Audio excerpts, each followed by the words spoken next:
What's up, YouTube family? It's your boy Roshad here. I got a great video for y'all. Another game review is gonna be Immortals Fenyx Rising today. I got a lot to talk about with this game, so let's just go ahead and get started. Very well. Let the tale of Phoenix be my redemption. So no fancy costumes or anything this time. This game is really similar to The Legend of Zelda Breath of the Wild, for anybody who played that for Nintendo Switch and Wii U it came out for. So I got my Zelda drip on. Make sure y'all can see that. And it's actually got a link in the top there. You can see him right there. And I got the Super Mario shirt. I guess he's supposed to look like somewhat of like a barbarian or something. This is the closest I can get, right? But this game is actually based off of Greek mythology. I first saw it at the Xbox Games showcase that they had earlier this year, and I didn't really know what to think of it. I knew that, I mean, there was no gameplay or anything like that, so I didn't really know what to think, but it turned out pretty damn amazing. I'm not gonna lie, I'm gonna just tell you straight up off rip, this game is a very amazing game, really incredible. Thoroughly enjoyed it. There's a lot to unpack here. The game is totally based off of like Greek mythology, so it's got like a bunch of characters from Greek mythology. So we're gonna get into all the characters and story and all that stuff. Look a ghost! Captain! Can anyone hear me? The story in the game is pretty straightforward. It's all based off of Greek mythology. One of the main characters of the game, Zeus, and Prometheus, one of the main characters. They're kind of, it's really like a story being told. So the whole game is really kind of like a big flashback to the character Phoenix. So the story goes, Prometheus is like locked away on this mountain somewhere because he wronged Zeus at some point, and Zeus, the tyrannical Zeus, gave Prometheus this sentence, so now he's stuck on the top of a mountain, like in the freezing cold, I guess for eternity or something. And Prometheus makes a bet, okay, if Phoenix can take down the evil Typhon, then you will allow me to go free. Of course, Zeus is saying, okay, Phoenix is a human, this is stupid, this is the easiest bet I ever won. Little did he know there was more to Phoenix than met the eye. So the story is basically like a flashback or a backstory where you journey throughout this big, huge adventure with Phoenix. And man, it is a big adventure. When I say big, I really mean it. I was playing this game for around 60 hours and I completed it, and I completed like a good chunk of it. I'd say around like 80%. But I don't know what all you would get in addition after you do all the side quests and stuff. So there's definitely a lot to unpack here. We're gonna get into great detail. So, I hope you grab some coffee or some snacks or something, because, it's gonna be a minute to get through everything. Let me go! Help! Hey! I'll save you! So the main character, Phoenix's motivation is a little different than obviously Prometheus just telling a story. Phoenix actually shows up on this island and notices pretty much everyone is turned to stone, and Phoenix happens to be like the only human that's not turned to stone. It kind of reminds me of this anime called Dr. Stone, where I guess something sort of similar happens. But Phoenix, for whatever reason, is not turned to stone. Everyone else is. Typhon is to blame. So, the big baddie of the game, he's done a lot of bad things, and you have to go after him and try to defeat him. But there's like a lot of different characters, like all of Zeus's children, and some, I guess, not Zeus's children. There's characters like Ares and Aphrodite. Odysseus is in the game. Hermes is one of the main characters as well. Lots of interactions with all the characters, fully voice acted, extremely well animated. It reminds me of like a Disney Pixar film, the level of animation it has. Of course, not quite to that level of quality, because their quality is kind of ridiculous, but it's still really good. You really feel like you're watching like a cartoon. I don't know if there's any actual like text boxes to read as far as like character speech in the entire game. I believe it's like 100% voice acted, which is really amazing. The voice acting is really solid. I like it. So all of that stuff from a technical standpoint is really good.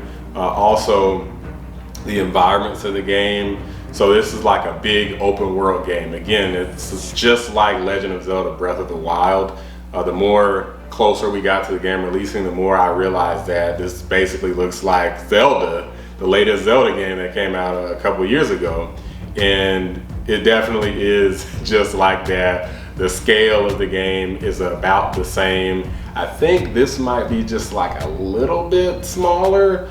I don't really know for sure. It might just be that you can move around a little quicker because the character Fenyx is definitely more agile than Link and can definitely get around. But the scale of the game is astronomical.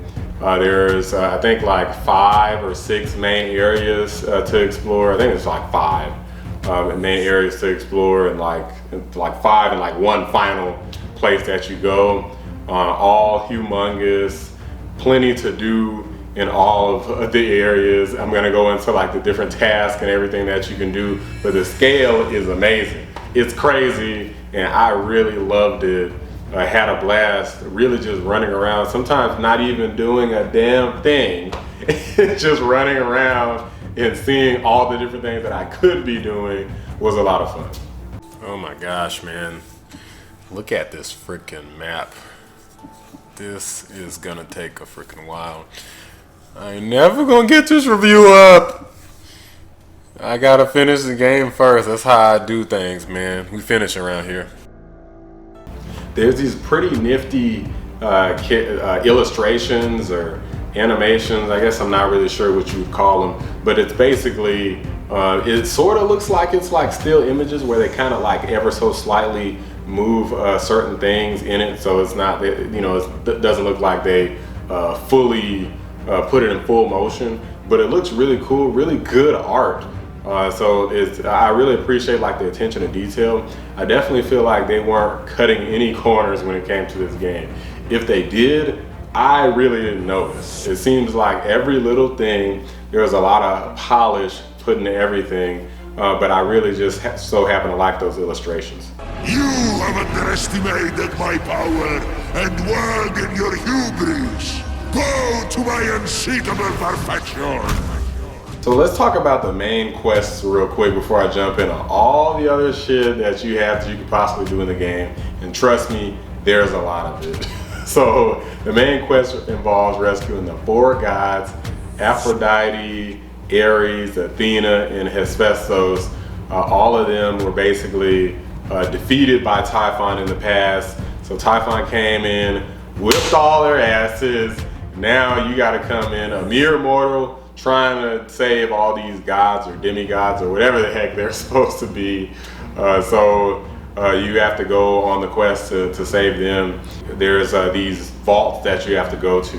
I mean, there's more stuff that you have to go to in order to complete the 4 main objectives. But you know, in summary, you have to go definitively. You have to go to these vaults. So they're called vaults of Tartaros, because Tartaros is basically the land that you're in. Tartaros, whichever one it is, you have to go to the vault and you have to solve all the puzzles there, make it through, fight a boss, and then you retrieve the god's essence. And with the god's essence, you're able to basically rescue them, right? And you know, if they're I think all their forms changed in the game. Typhon like basically strip them of their godly status and turn them into something else. Like one of the characters is like a chicken and another one's a robot. It's pretty hilarious. But anyway, that's basically the main quest in a nutshell. And of course there's a bunch of other objectives. They might send you on some fetch quest, or you know, to solve some other issue that they're having along the way outside of the vault. But the vault is kind of like the main area. They essentially would be like the meat and potatoes of the game. They would be the equivalent of like a temple in the Legend of Zelda, where you go in and you know, you solve a bunch of puzzles. Takes you around an hour or so. You know, there's some combat in between as well. You fight the boss and then you're done. Motherfucker ugly as shit. Woo! Matrix dodged that bitch. Hey man, Phoenix is the truth, fam. Man, let's go. I'm about to fucking parry all your shit, bitch. All your shit. Alright guys, now we're gonna start getting in a little bit more detail. So there's a lot to cover again. So you have been warned. There's basically how you traverse the land. There's just so many different ways that you can kind of get around. So yeah, of course you can travel around on foot. You have like a stamina meter, and your stamina will of course run out pretty fast, and you have to wait for it to refill. So you know that's I'm not really sure how I feel about that, because I kind of wish you could just go almost as fast as possible like all the time, but you know you can't always get what you want, I guess. So there's that. The character Phoenix has a double jump, of course, so you can basically perform pretty pinpoint platforming techniques, and there is platforming, a lot of it in the game. So that's one of the things that differs from Zelda. So with Breath of the Wild, they barely gave you a jumping ability, but in Immortals Fenyx Rising, you will be jumping around a lot and you know doing a lot of platforming challenges. But you can also ride right on top of like these deer, and you can ride horses and all that stuff. Of course, all just like Zelda. You can swim, but one up that they have to Zelda is you can actually swim underwater in the game. Now I didn't fully explore it because there was no real need to like do like really deep diving, but you can go pretty far. They mastered all the physics and everything works fine. There's no complaints or anything like that. And there is a lot of shit hidden underwater. So there's no like big underwater temples or anything like that, nothing crazy. But there is a lot of little things to find, like treasure chests, and you can find freaking weapons and armors, all kinds of shit underwater when you do diving. So it's pretty well fleshed out, I would say. And I really appreciate the different ways you have to get around. Of course, Phoenix, her trademark is her wings. And of course you can glide around. You can, I feel like that's like the fastest way to get around, besides like using the fast travel feature, which of course this game has because they pretty much thought of everything. But you can glide around and get around extremely fast. You know, not across the entire freaking world map for the most part, because you use the stamina and your stamina will run out. But that aside, the character is extremely versatile and can get around really fast. Pretty sure I fucked up here. Got no stamina and no way down. Fuck. So this game is a big open world with tons of things to do, tons of things to find. Of course, you find regular treasure chests. The treasure chests contain like the currency for the game, which there's a couple different types of currency, so I'm not going to go into listing all of them. But there's that. You can find you can find armors, you can find your main weapon is your sword, so you can find new swords. You also have axes as a secondary weapon. Find new axes, skins for that. Skins for your armor, you know, they don't really do anything except change appearances, but there's a ton of different skins. There's also bow and arrow. You can find new bow and arrows. So you can find all these different things, and that's really just the tip of the iceberg. There's a lot of different things that you can kind of improve throughout the game. Like, for example, your stamina can be improved by visiting what's essentially more of the meat and potatoes of the game. Besides like the 4 main vaults for the main quest, there's actually vaults scattered throughout the land. It would be the equivalent of like the shrines from The Legend of Zelda Breath of the Wild, except in this game I don't think there's quite as many, but I do think that more of them are a little longer than the Zelda shrines, and also I would say most of them are a little bit more difficult as well. Some of them are pretty straightforward, but a lot of them are pretty difficult. So I would say like the amount of time that you get out of them is pretty good. And then there's less. There is combat based vaults in this game, but the shrines in Legend of Zelda, they had some filler shrines. Like you go in there, you like defeat a monster real quick, and then you're done. You know, it's kind of a head scratcher. But you know, I guess you can't argue with more content. But I will say that the vaults were in some ways a little bit more fulfilling, at least in terms of the overall challenge that they provided. There's lots of different challenges within the vaults. There are some puzzles related to just being able to get around. They'll sap away all your stamina, and you gotta like run through these, run and jump through these challenges, and you can't use your wings. So pretty much one false move and you're dead, and they time you for that. There's these blocks that you push around and can throw around, and some of the blocks you can break into multiple pieces, and all these switch-based puzzles like stand on top of this switch, and there's all these wind mechanics and stuff that can push you around and push the blocks around, and all these different things are going on in the vaults. So the possibilities are pretty crazy. There's also like a lot of these lasers. They went freaking crazy with these lasers. By the time I got to the end, I started hating these lasers just because of they were so overused. Like these lasers were everywhere.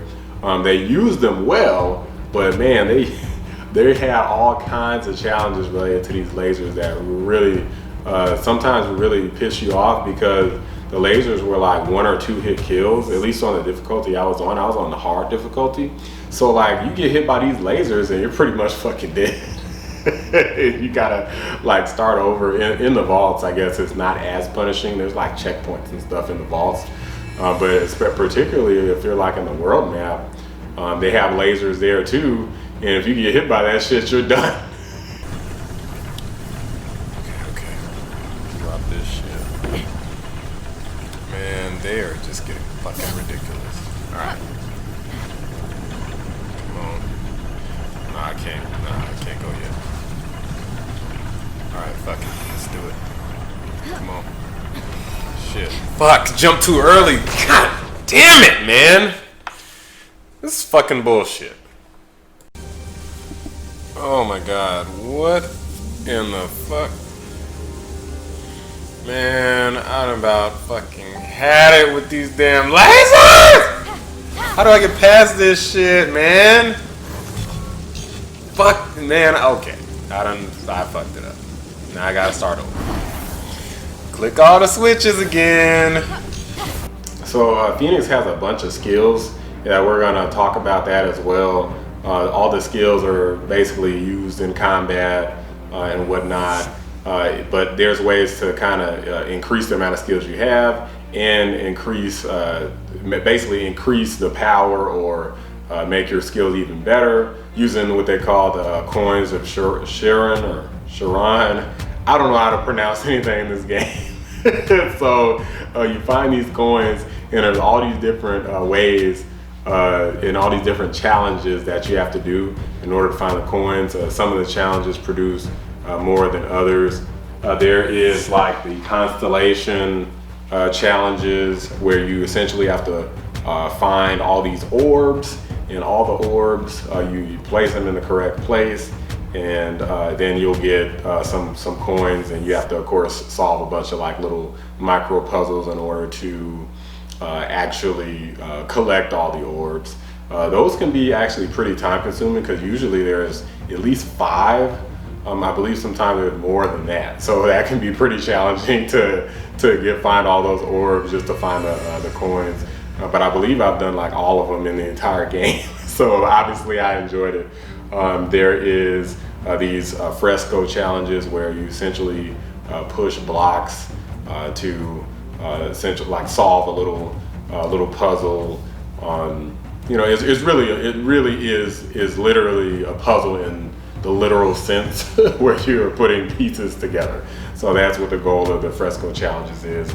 There is archery challenges where you have to shoot an arrow, which to me are some of the funnest ones. You essentially shoot an arrow, and you have to shoot it through all these hoops in order to get to its final destination, and then you get coins for that. Those are some of the funnest ones to me. There's also some lyre challenges. Apparently that's like a type of instrument. First time I'm hearing about it, but it's a type of instrument. So you hear the music, and then you have to find this big harp, or a big lyre, sorry, it looks like a harp to me, but you find this big lyre, and you have to replay the notes.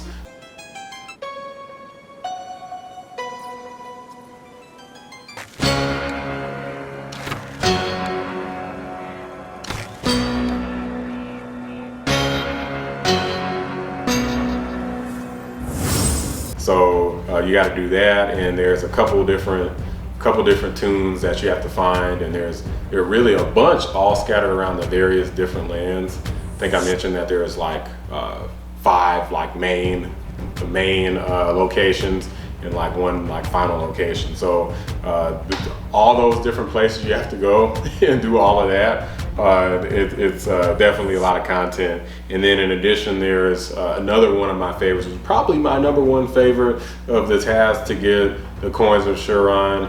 That is when you have to do the navigation challenges. So you step on a switch, you have to get to the next location. So you step on a switch and you'll see this location flashing off in the distance. You have to get to that location as fast as possible. Apparently on the hard difficulty, they lessen the timer, so you have way less time to get to that destination. I was playing on the hardest difficulty available at the time, and it was actually a blast trying to do all these challenges. So I'm pretty sure I did all of those in the game as well. I've completed like, I'd say most of the challenges, but there's still some side quests I haven't done. But those navigation challenges were fun. I maxed out every single skill in the entire game just because I was having so much fun. I'd expect anybody who plays this game is probably going to have a lot of fun and going to get addicted.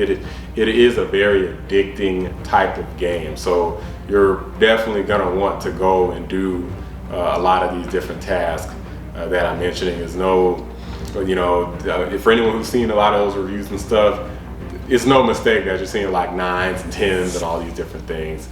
Even doing the side quests, you just have a blast. Not even participating or doing anything related to the main quest, just doing the side quests or just running around the world, even just taking in the environments, it can be pretty damn breathtaking. Yo, real talk, I'm hoping this game sells well because this budget is out of this world. Just look at this. Yo, look at this stupid shit. Gotcha, bitch! So 2 more important things to mention, at least maybe 2. There is the health increases using ambrosia. So the ambrosia is some sort of like crystal, which again, I guess must be based around Greek mythology. Never heard of it, but you generally find those on top of these really high locations. So all the guys have like their statues, and there's mountains, and there's all these crazy locations, and you can find ambrosia generally somewhere on top of that. If there's a statue and their hand is like this, and the ambrosia will be right on top of their hand or something. So lots of different challenges, really just to find out how the hell you even get up there, because again, your stamina is limited. So you climb just like in The Legend of Zelda, and when you run out of stamina, you fall back down. So it can be tough to get a lot of those, but a lot of fun to do that. And there's also these special treasure chests that have weapons in them, but they're guarded. So like the really good stuff, a lot of it, they have these guarded treasure chests where they have monsters surrounding the chest, and you'll essentially have to fight them and come out victorious. And if you win and don't get your ass kicked, then you get the treasure. There's also some night chests, so there is a day-night cycle. Some chests you can only get in the nighttime, those battles tend to be much more difficult than the daytime chests. So good luck with that shit. Check out this nonsense. I'm fighting this hard ass enemy that I've never faced an enemy like this in the game.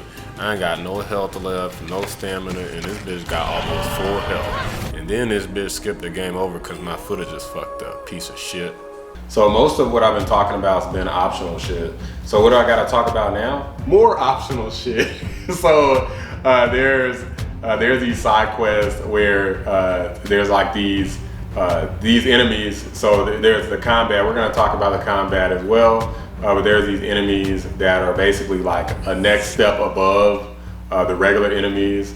They got like a special health meter. Like you can tell that they're like kind of like a little mini boss because their health meter was just to like fill up the whole screen, right? So it fills up the screen. You have to face off against them. Occasionally they even have like new moves. A lot of the time their move set is like the same, except they're like 10 times more powerful than the regular enemy. But occasionally they have their own new moves as well, which happen to be way better than the regular enemies. So there's a lot of like hidden challenge just to kind of find them and defeat them. And you do get rewards for all of this. So any of the stuff that I'm mentioning, there's also like a reward system that you find out about in the game. Like you work with Hermes to get rewarded for these different things. There's also these rat layers, which is something pretty specific. It's a special type of vault that you go into. There happens to be 4 of those as well, all optional, where Typhon, if you're like in a new area, Typhon will attack, and it's like called Typhon's Wrath or something like that along those lines, where it literally starts raining fucking meteors from the sky and enemies come out of nowhere, and there's like these corrupted gods that start attacking you, and they're very aggressive and very hard to escape from. So it's a cool little element that they included, and the only way to stop the Typhon's Wrath is to enter the rat layers. First you gotta find them, then you gotta enter them. Once you enter them, you have to face off against one of the corrupted gods, and you have to defeat them. So these corrupted gods are the hardest enemies in the entire game. I managed to defeat all of them. The one, interestingly enough, the one that was the hardest was the female, I believe her name is Atalanta, something like that. It has a lot of the same moves really as Phoenix. So I think that was what the hard part is. Obviously not all the same moves, otherwise it'd pretty much be impossible, because Phoenix is broken, and we'll talk about that in the combat section. But a lot of those moves that Atalanta had were just ridiculous. Pretty much take up all your health. I maxed out my pretty much almost all my stats, and I was still, I believe I actually got a game over on that part of the game. Got my ass kicked. It was pretty embarrassing because at that point in the game, I had maxed out so many of my stats. I just blew through all the enemies and all that little optional mini bosses and stuff. And I got to this boss, and I think I got like one-shotted. Oh my god, kill the bear? Alright, I gotta kill this fucking bear. Kill this. Are you fucking kidding? All these stupid ass projectile attacks, man. This cheap bullshit. Alright, so let's try to pick up the pace a little bit. I'm going to talk about the combat. So you have a sword, an axe, bow and arrow. You have guided arrows. You have the ability to block, and you have the ability to parry attacks, and you have the ability to perform perfect dodges. So dodge and perfect dodge, and perfect parry for attacks. Or I think it's actually just parry in general, not really perfect parry. So I think any parry that you do is considered a perfect parry. So all of that, there's like a combo counter, and there's different levels to the combo counter. So if you get like, I think like over a certain amount of hits, then you start taking up more and more damage. And there's all these like additional special effects, that like visual effects when you're actually attacking the enemies. So a couple different enemy varieties. One criticism, not that many different enemy varieties, so you will see a lot of the same enemies, but the enemy attacks are pretty unique. Particularly toward the beginning of the game, is easily the hardest part of the game. Yet again, just like Legend of Zelda Breath of the Wild, when you're at the beginning, you're pretty much totally helpless and everything kills you in like 1 or 2 hits. Alright, last hit, baby. Come on, kill this bitch. What? 1 fucking hit?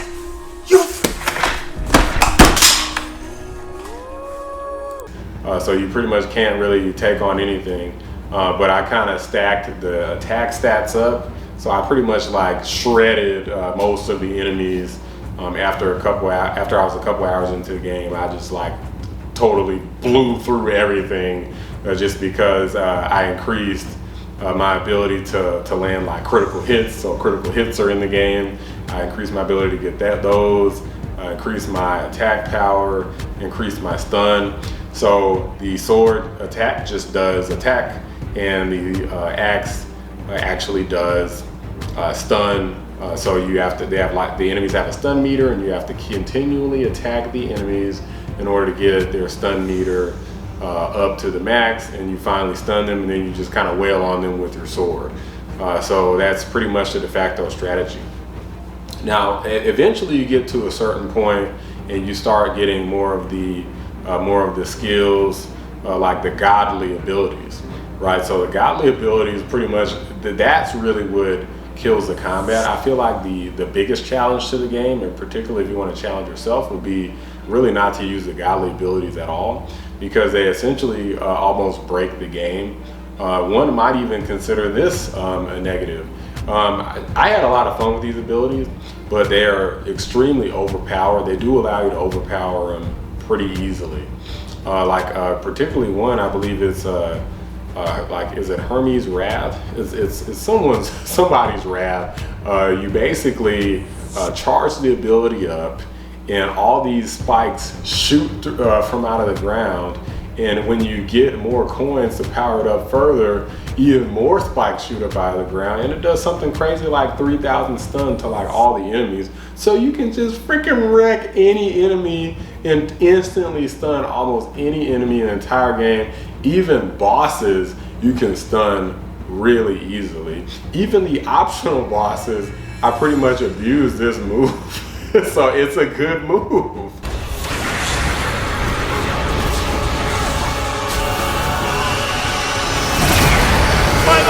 So they didn't even just keep it at combat. They actually have some of the unique challenges where in order to really navigate, you have to use those godly abilities to both enter special vaults and to get around those vaults. Like there's one where you need the Athena Dash, for example, to get through the lasers, and you need the ability of the Athena Dash to be upgraded so that you can actually pass through the lasers, because you don't do that by default. Do not try that. Remember, 1 hit kills.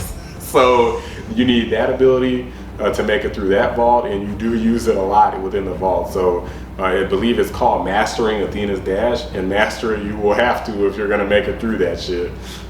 So yeah, and the other ability, the Ares Wrath, since you shoot up spikes into the air, the character Phoenix actually goes into the air with the spikes. So it can be used as somewhat of like a jump or something to make you go higher.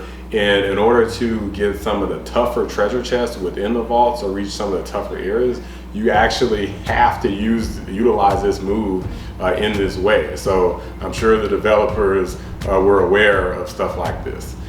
So there's that, and there's also the Hephaestus' hammer. You use that, and you can just beat the living shit out of any enemy with this hammer. I had a habit of using it toward the end of fights because I knew that I needed like just one more big hit.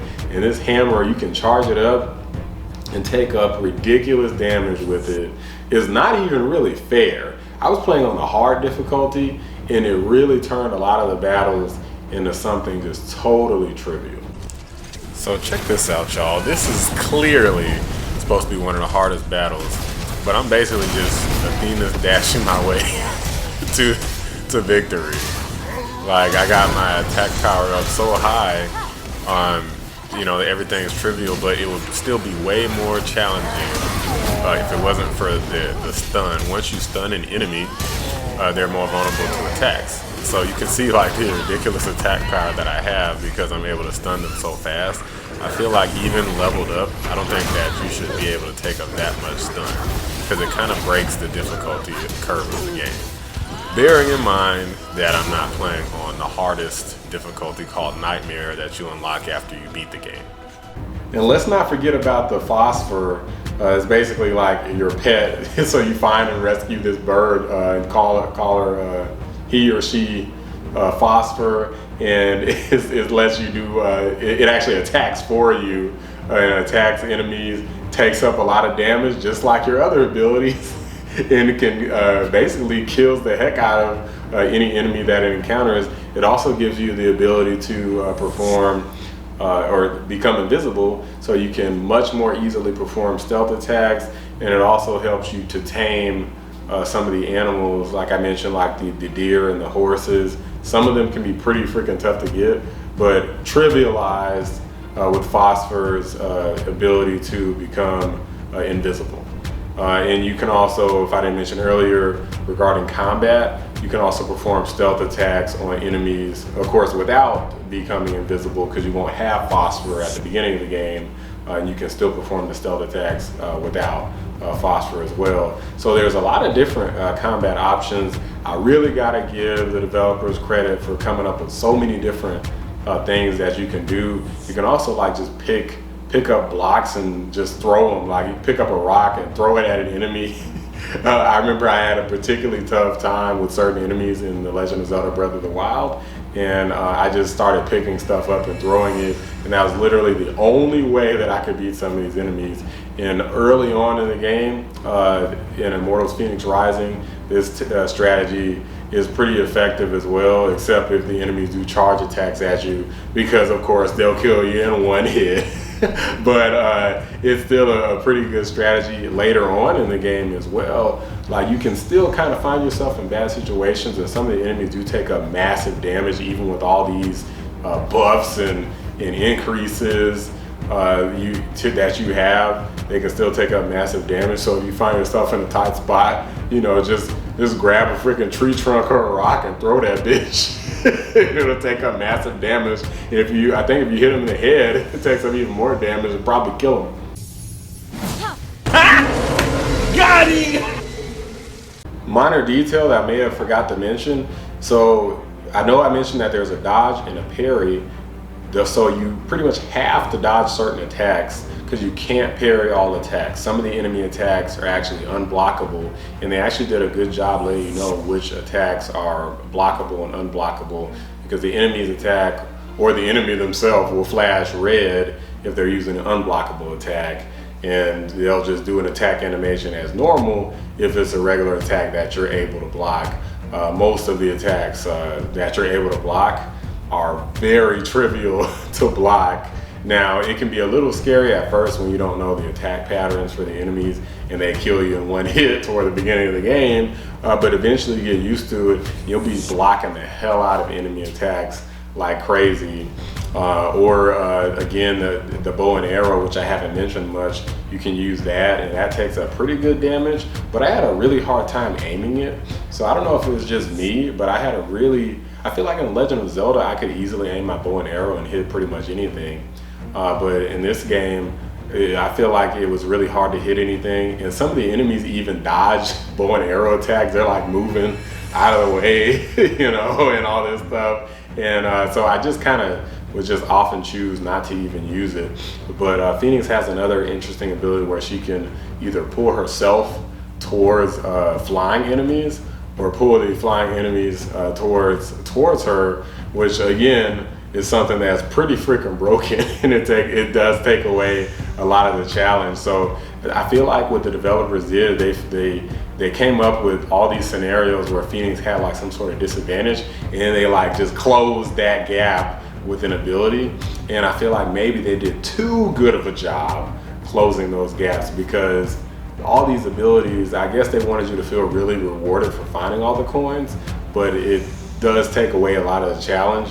and it trivializes a lot of enemies. But it sure as hell does make Phoenix feels like she's hanging out with the big boy gods and big boys and girl gods, because she starts beating the crap out of all the enemies, and it does feel pretty satisfying.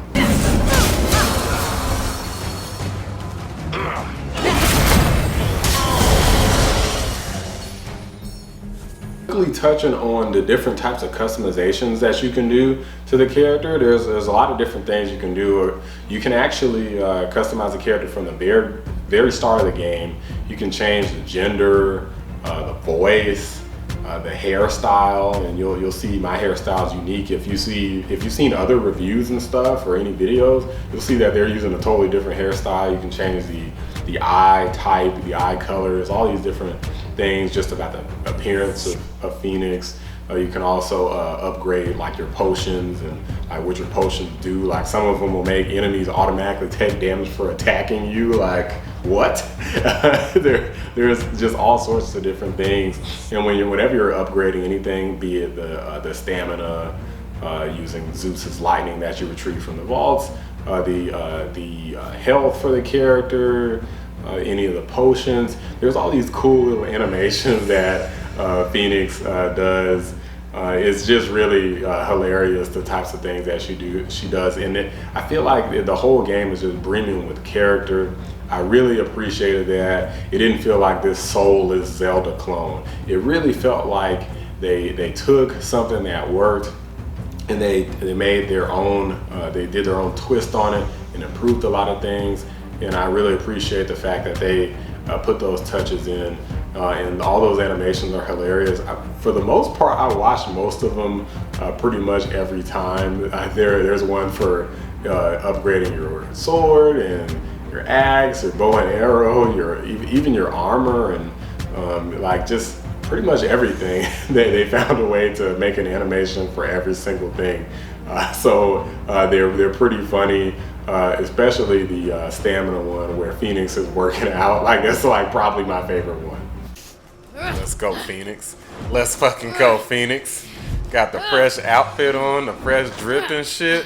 Let's fucking go. Hey fam, this shit made me feel like working out. God damn. One of the things The Legend of Zelda is known for throughout all of the games, including even the very first one, is soundtracks. So does this game have a comparable soundtrack? Is it as good? Is it better? Is it as good? That's a good question. I would say, since I completed the game, I would say no, it's not as good. But is it still really good? Yes. I would still probably give it like at least like around a 9. I'm leaning more towards a 10 because I feel like the soundtrack really fit this particular game really well.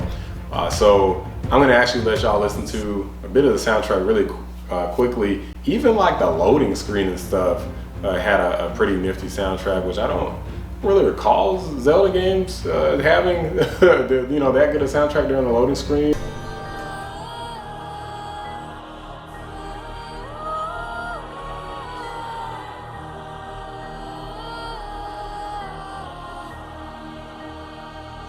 But I do feel like, for example, the intros of certain games, like the Ocarina of Time intro, the little start screen for Ocarina of Time is probably like the best of any game ever.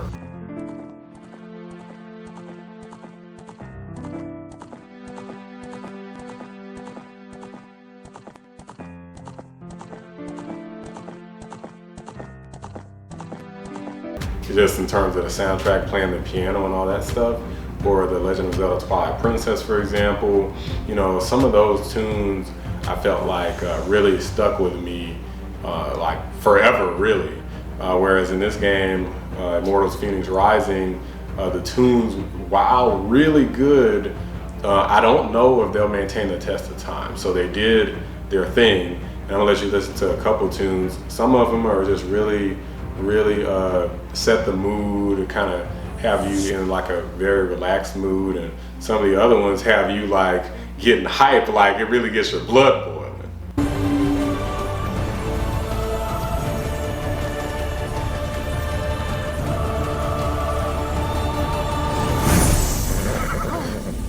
Do I have any criticisms for this game? Nope. Next point. No, I'm kidding. There are some criticisms to the game. The main thing that kind of took me by a bit of surprise is the vaults of Tartaros. So again, the vaults are the meat and potatoes, and they are probably my favorite part of the game overall. That's what I enjoy the most about Zelda games, is going into dungeons and stuff. And of course, they have the 4 main vaults of Tartaros, which are like the equivalent of a Zelda dungeon. But the gripe that I had was that the vaults, the actual appearance of them, and the environments on the inside, they pretty much look like all exactly the same. So I noticed they changed up kind of the color in the 4 like main vaults, but for the most part they're all exactly the same. There's no difference between them, and I feel like that's kind of disappointing. I would like to see something a little different. I actually had the same criticism for The Legend of Zelda Breath of the Wild when they did the Divine Beasts. I will say the Divine Beasts themselves were all very unique looking in the way that they moved around, but they all looked kind of the same when you actually get on the inside. Aesthetically everything's the same. Same thing here for the Vaults of Tartaros. They pretty much look exactly the same. All the brick that you're running around on looks the same, and a lot of the puzzles are even the same. I will say that in the vaults, the puzzles in the 4 main vaults were definitely the most unique, but I'm mainly speaking on the visuals not being different enough. Within the world map, everything is different, but I do feel like they probably shouldn't have skipped the visuals within the vault, because I feel like it's definitely a missed opportunity to really make you feel like you're entering something totally unique when you enter all these different main vaults.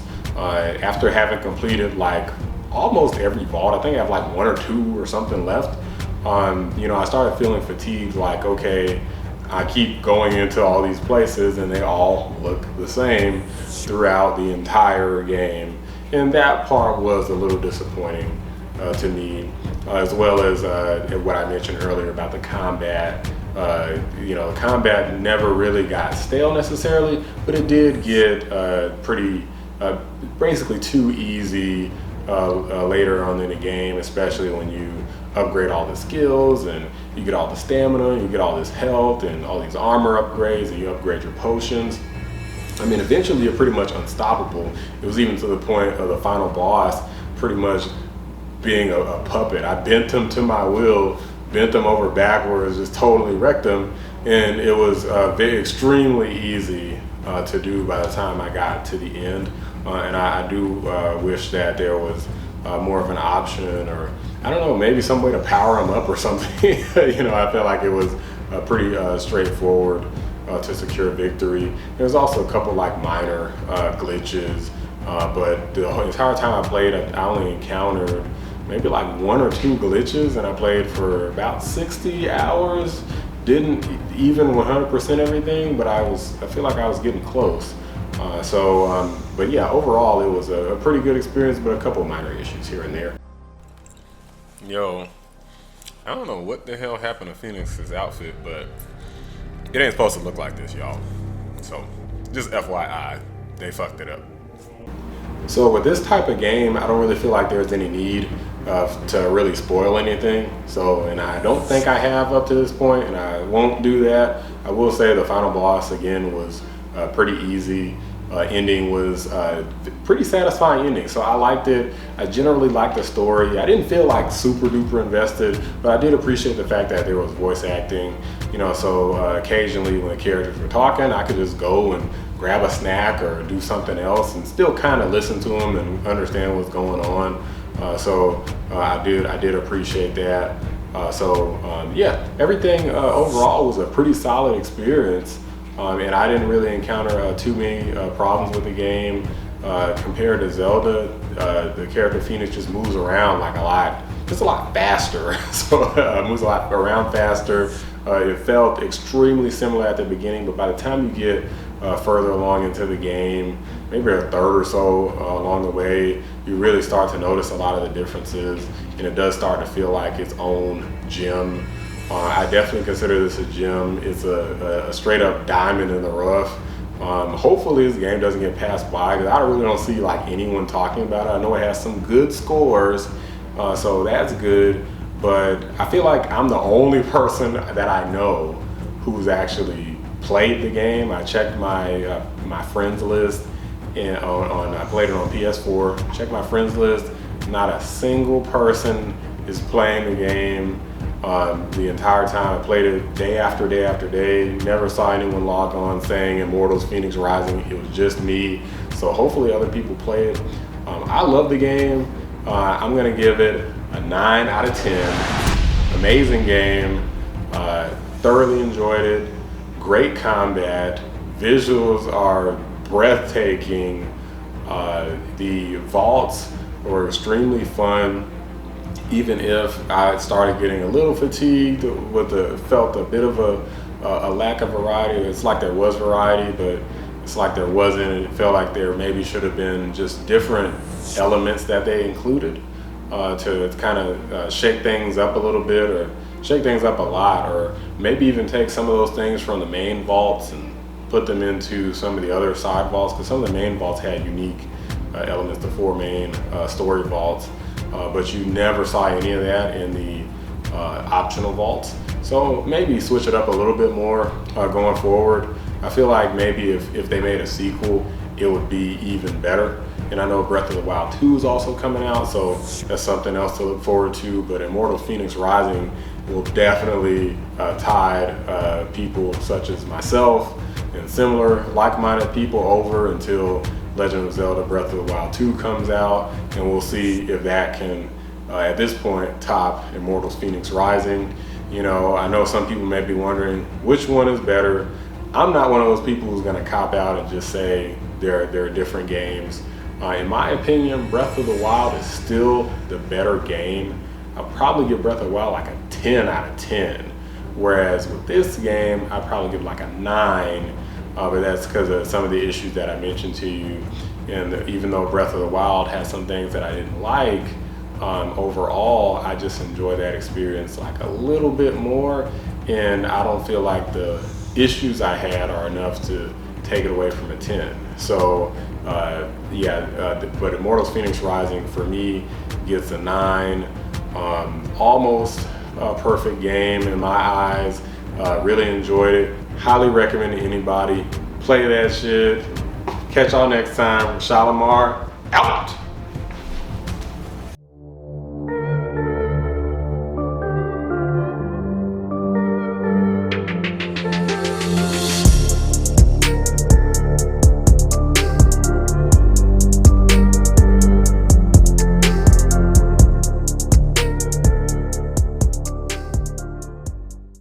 I'm pregnant with Arish's baby, and you can't stop us!